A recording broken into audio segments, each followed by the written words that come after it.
Merci chers téléspectateurs, nenge bozalaka ebele ya kolanda émission na bino oyo tolobaka bosolo oyo biso moko tobengaka Bravo Fati Télévision oyo eya wana mpona kolakisa bino ba action ya chef de l'État kaka ndenge azali kosala.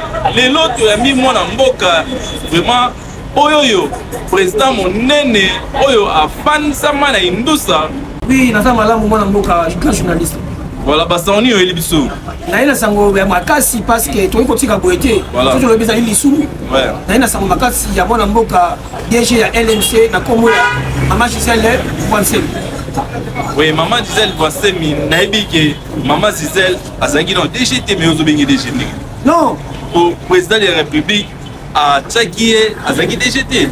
Radi DGA. Ouais, Radi DGA tu dis que président Tchakié DGA. Oui, Radi DGA selon nomination et ça l'a encore en 2000 quand vous avez système de FCT cash. Voilà. Quand on a époque pour on. Lelo a commis DG. Lelo commis DG parce que Batali non. Est-ce que vous avez PCSI quand on a été fort? On a donné ma bêta moi là. Ce qui est le vice-président. Le président a un problème, il a le vice-président Matarisi Kawana. On a dit que la DG a joué au show. Par rapport à la vie, il y a un niveau de la société mondiale comme LMC. On a dit directement Maman Gisèle Vansemi comme DG pour Akamba, comme la société mondiale comme LMC. C'est ça.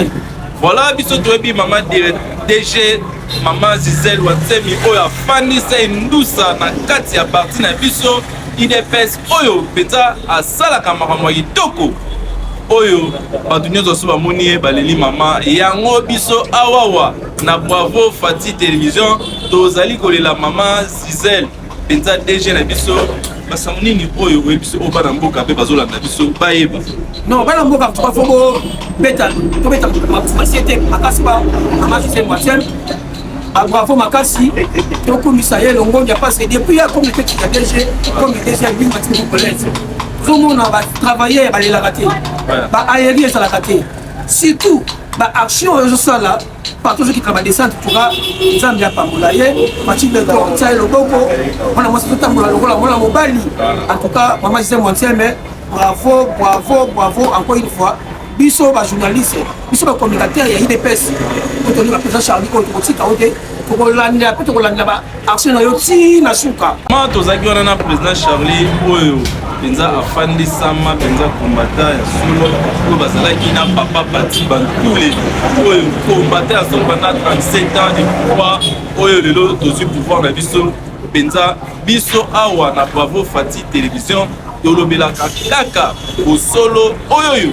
ya président de la République oyo président na biso nta afandisama na indusa biso toza wana mpona koaccompagner ba action ya chef de l'État nta na bato na ye nyonso oyo bazali kosala mosala kitoko oyo ya chef de l'État biso Bravo Fati Télévision tozali wana koaccompagner mpenza ba action na bango mpe na bosani te ya kopesa bambote epai ya gouverneur na biso oyo tolobi mpenza keno gouverneur Bumba Daniel Bumba oya fandisama azobungisa Kinshasa ko bakitena Kinshasa e kobunga na makasi ya gouverneur na biso Daniel Bumba mona mai président Charlie tozongi biso epa na yo penza Maman DG Gisèle eloko nini oyo biso bakongomani tozosepela na Maman DG et stratégie ni Maman Maman vraiment eloko tozobenga ye mobali tozobenga ye militaire.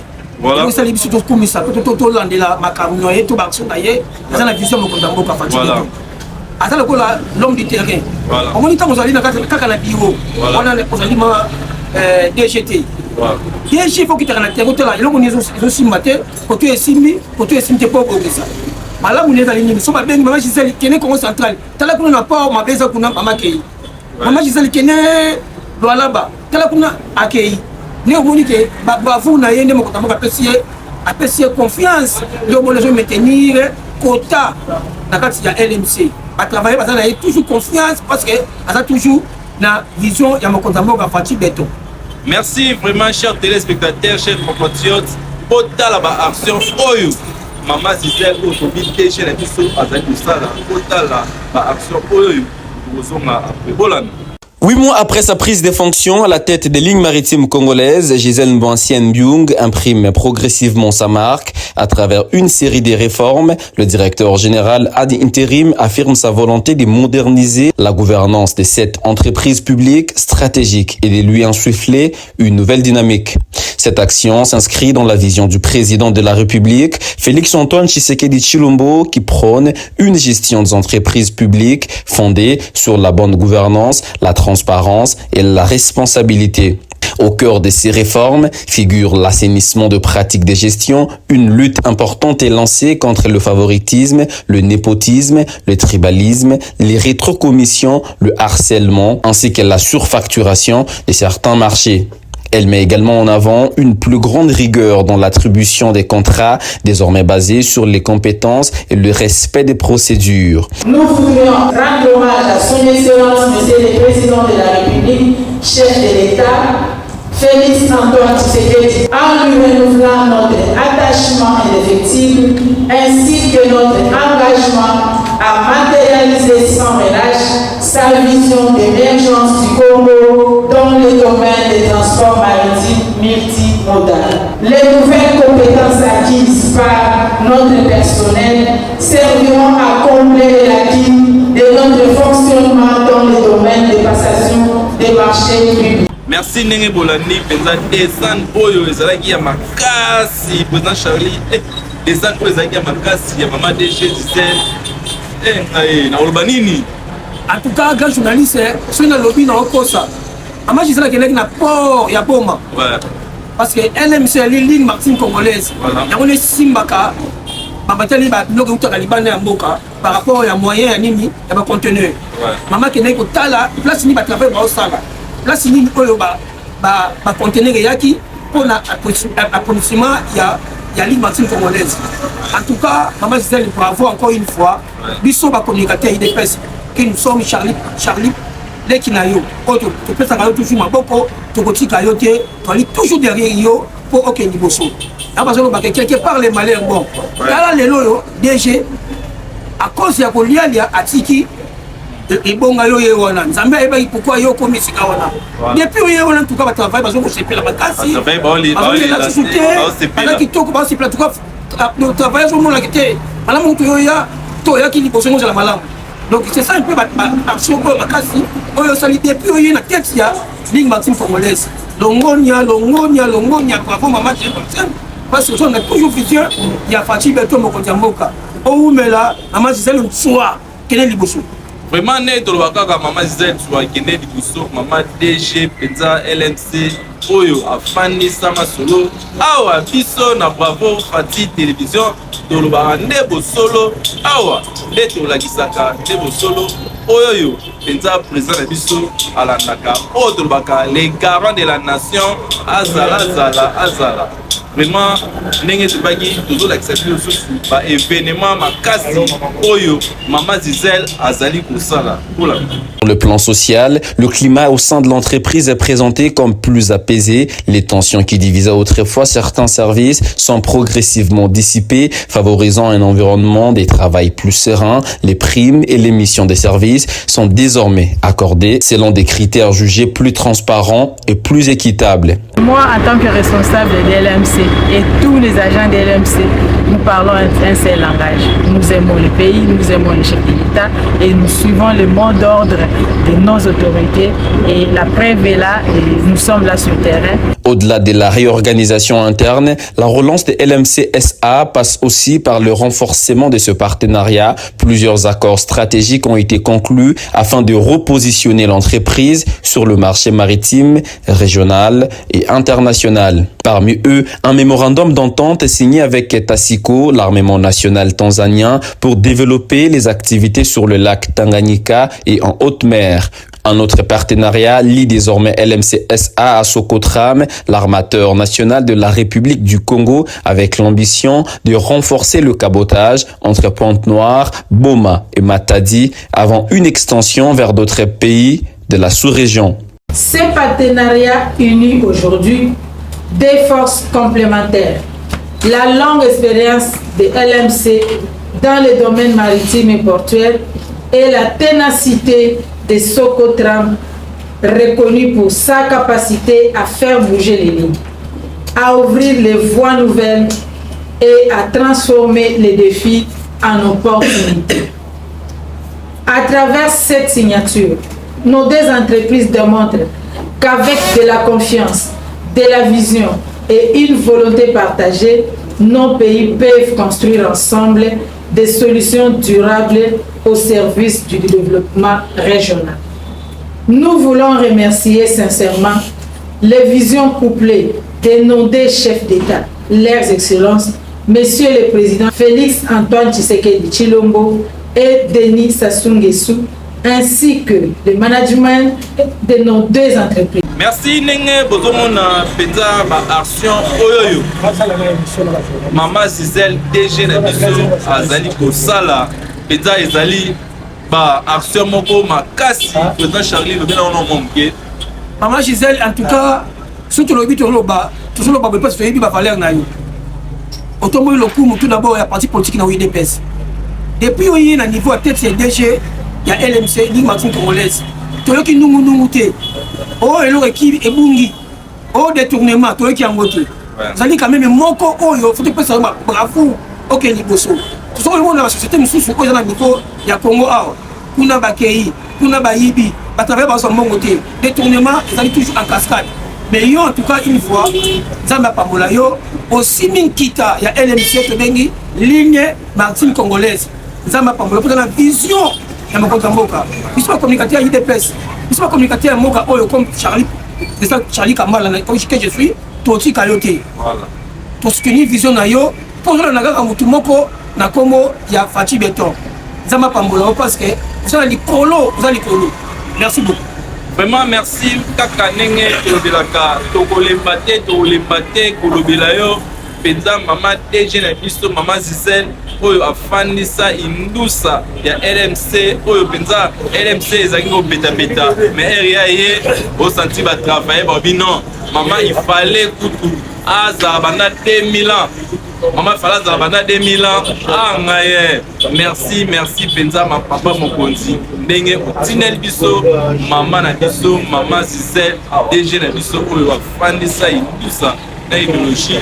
Le général de LMC annonce également un accord avec la société chinoise Fast Eat pour l'ouverture d'une nouvelle ligne maritime entre Dar es Salaam et la Chine, ainsi qu'un partenariat avec Action B destiné à développer le transport routier aussi bien sur le territoire national qu'au niveau transfrontalier. Autre avancée mise en avant, le partenariat conclu avec PADS Corporation pour optimiser la collecte des droits des trafics maritimes à l'exportation avec l'objectif d'étendre ce dispositif aux opérations d'importation. L'objectif de ces projets, maximiser les recettes générées par les collectes des perceptions de ces redevances qui vont soutenir l'opérationnalisation de ces projets que nous attendons de tous et de tout notre vie. La synergie scellée ce jour avec PADS Corporation SARL est bénéfique et très attendue car elle nous permettra d'augmenter de façon optimale l'assiette recouvrable des droits de trafic maritime dont la couverture reste encore faible. Le défi ultime de LMC SA tient en un mot la souveraineté. Cela fait plus de 3 décennies que l'armement national ne possède plus de bâtiments de mer en propre, une anomalie stratégique que la nouvelle direction entend corriger. Nous sommes déjà en train d'acquérir les navires. Disons, si je dis le processus est là, nous sommes dans les phases finales pour signer les contrats avec les entreprises qui vont nous accompagner. Nous avons des contacts très approfondis au niveau de Shanghai. D'ailleurs, nous sommes en train d'aller encore pour finaliser. Nous venons de Dubaï, comme l'a dit l'honorable président, avec des contacts très approfondis. Le message que moi je peux adresser à la population congolaise, c'est le message d'espoir. Ils doivent espérer que bientôt là, l'LMC va sortir de son gouffre et va revenir à la surface avec des navires pour redonner quand même ce souffle nouveau que ce soit au personnel de l'LMC, que ce soit à toute la population congolaise.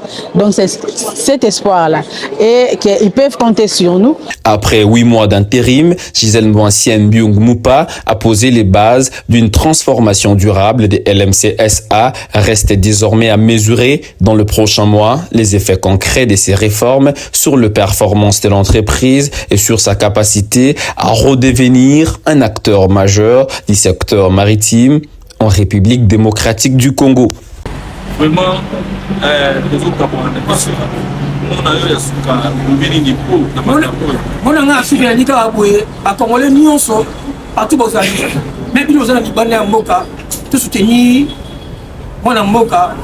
Maman, excellence, Madame Gisèle Mboassienne. Il y a des gens qui ont été mais n'a pas conseil, n'a pas appel, n'a pas prié, n'a pas donné, maman Komata, avant ça, il nous ça, n'a pas Konzamboka. N'a pas émission, on s'en a l'ingala té.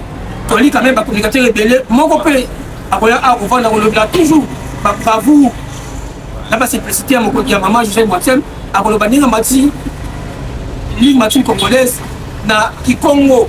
Parce que l'émission de temps partout dans la Congo Bimba, parce que moi j'ai dit à mon pôle à Kinshasa à travailler dans la compagnie monnaie LMC Ligue Martin Congolaise aux Alliés dans la Congo Bimba.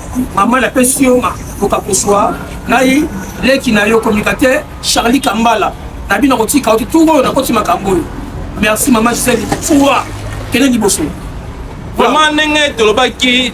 Mbala oto koti makambo oyo po mutu azosala ba action ya kitoko azolakisa makambo oyo ya chef de l'État oyo biso awa.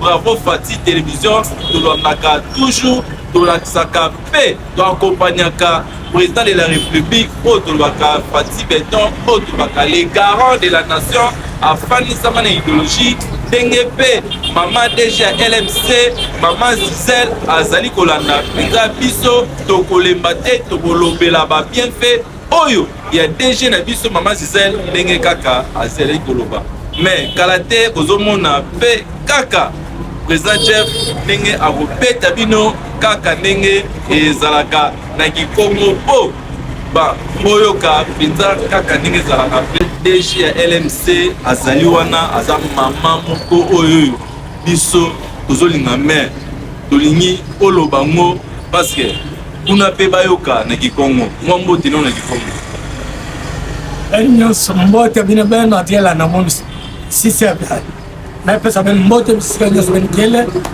bayinga na Kikwit bayinga na Congo Central bayinga kena Lubumbashi bayinga na Angola bantu nyonso même bayinga na Mputu na pesa ben mbote mingi vraiment kaka ndenge tubanzaki kolobela mpenza président Jeff yebisa biso nanu mama DG ya LMC oyo tobengaka mama Gisèle motema malamu yebisa biso nanu campagne na beto bimanka kambidike tu bayo ve c'est pas que mon avait bantu que va na valeur mpuma ki kalme ba no nommer bantu ampila na bil ya biga mon avait mon enquête longa va na ba compétence ya ntoka nde era me kwenda na affaires étrangères ya ku mon enquête mosi yira ke ngam mais me so sa prebo moyanka ka gelve mais me kustra LMC ya kusamona mama moshpidia DGA ino kufana mama tere mama Gisèle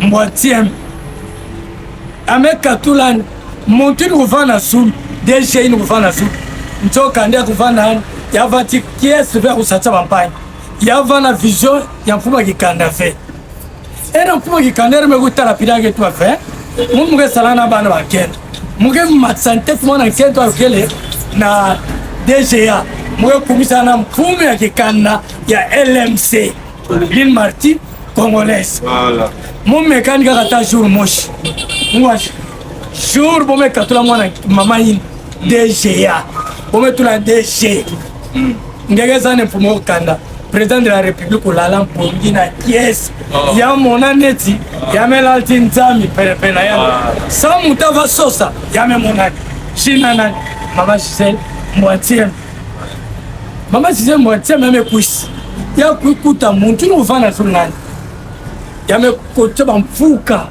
bantu kisalge dila ba grève par-ci par-là kotuta kotula bapina na njili mama oyo labo mama Gisèle moitié oyo labo benike tula menike yoka bapina pina na njili sana o montu no va awa ya va futa befe mama zero tu ane kelve mon me kusi na vision ya mfuma boal bimena nyonso mon mo réparer si mama Gisèle ko baka LMC ko etala tana nima na toilette ngelunga baka ta look ngeke na nima toilette quand me compte dans ma bureau autour route va mama Gisèle mwantième ngeke sande kanabo classé bana ba 15 twini ke na usal ba mfuma kikandi ke sal quand me baka Thérèse ka kwa ranger moshi na ba mama Gisèle mwantième kwenda na Line Martin congolaise ngeta wa montunyo même ba ya ba piroguer quand me kuta na gelo ba mbishi ngeta wa mama Gisèle nzamu ko sakumu na nge yome kuma netwe nkunga kwa yome kuma nkunga yome ndio tu ane mama ntamanta minge vana wa ngeke sana ba ko nyos bweti la mama Gisèle mwantie ntamini papa fuma kikano ko pesa ni salve sana ki me buma ngame ba ko uwa bandi bantu le boyi mbira ke ba ko yona ndio tu ande pe tu ba communicateur bet me ko tu ma mboa yina beta mona keso ngisa musa bet beta kushilani ngeke sala fierté ya Congo ngeke sala fierté ya parti politique na nge ini me pusangi kui satana parti politique na nge ngetawa inki boye budlange bangoma sange sala kisala bien kisala mbote ngeke sala mama big kanema kuma na permanence achi mama sisela me kuma kandi pa ya kanga journée ama kuma di yama kuma di pa kanga journée kanga ba cha bila mama Gisèle mbote yana bitena utubande mama ba falerai garder yo samba me pesa ke confiance mfuma yikalme pesa ke confiance bubange ke na LMC simbashi ngelunga kuma mpina na bifula nkaka ngelunga kota mpina deuxième bolunga no mengempi ngelunga kwena mpina na bifula nena ngol netwa bank mondial na ba compétence ngeke tio peut-être bangilo fait ça mfuma yikala deuxième tour aboke sa ba nomination LMC comme me yebiso déjà montre dit la kuna mfuka qu'elle fait montre tout bane mon boy mais ça la demo bo me futa mon fait ya qu'elle fait bandos ga bo me ba bon oye no mama Gisèle ai nzamu samunani ngeke mona mpila batike tout bane nzamu samunani nange na gisala ngeke mata yoko kona toujours na so yona betme tumila ngende bet pa communicateur bet ke na nimi nange mama eta tuba makamwa binumu nyonso même jour en kaka beta kutala nge kuna kisalo beta kupisa ngaka mboto beta kushela betu mbongo fe beta kusa ne ofensité nge betu ko futuka bet kuis betu pesa nge mboto betu ko futuka betu to mama comme te ba kima évident na ngolo en tout cas qui est sur le temps betu na tima betu ko pesa ngaka mboto pam yo ina buba betu na utubande betu ko félicité ben faut pas la plaque ko futuka bidai ngeta wabe tupikana na ba media ngeta tuba samnage qui m'a fait mais pesa ngembot ntambo sakumunange ngevan ntambo pesa ngebi no mangol ntambo batela pe famille nange bantu na kacha kikanda ntambo pesa ba mangol merci mama yake mpangi nange mwana nange aide pesa communicateur na ben na kacha parti oke bigla muno président Jeff Mugula jina nkaki ya kisalo ya communication bowe binga mon maître plein numéro na mun bolo ngape sa numéro na mun yoyai plus 243 89 444 99 plus 243 89 444 99 Jeff Fumugula maître plein Parlement Saint-Vincent de Paul Parlement encore mo sala mo voiture bayak on a dit parlement car mais bita ko pisa ngaka mbot sambe solo rapide bita kushila mbongo mbota mpanga merci maman nzambo sa kumuna ngeki salo mbote bantos ke dilange betu monange merci maman bye bye. Merci chers patriotes bino bozalaka ebele ya kolanda émission na bino oyo tolobelaka benza bo solo awa tozali kaka ndenge tolobaka awawa tozali na Bravo Fati télévision oyo elakisaka bino solo ndenge tobaki DG ya LMC Maman Gisèle oyo afandisa Indusa efanda vraiment maman fanda na yo maman parce que biso awawa na Bravo Fati télévision tozali komona misala na yo ndenge ezali kokende batravailleur balobi il fallait kutu okota bana 2000 ans ozalaka wapi nzambe azalaka wapi ya kotindela bango penza Angelou na bango oyo babengi penza Maman Gisèle Wansimi oyo penza Maman Gisèle afandisama masolo afandisama. Merci chers téléspectateurs ndenge bozalaki ebele ya kolanda penza magazine na bino pe émission na bino oyo tolobelaka Bravo Fati télévision balimero na biso ya mwana obenga contribuer pe vraiment olarguer s'abonner kaka ndenge ezalaka penza biso tolakisaka awa maloba oyo ya solo ndenge tozali komona ngana bino tozokutana kala mingi te. Bye. Bravo Fati télévision. Bravo Fati télévision.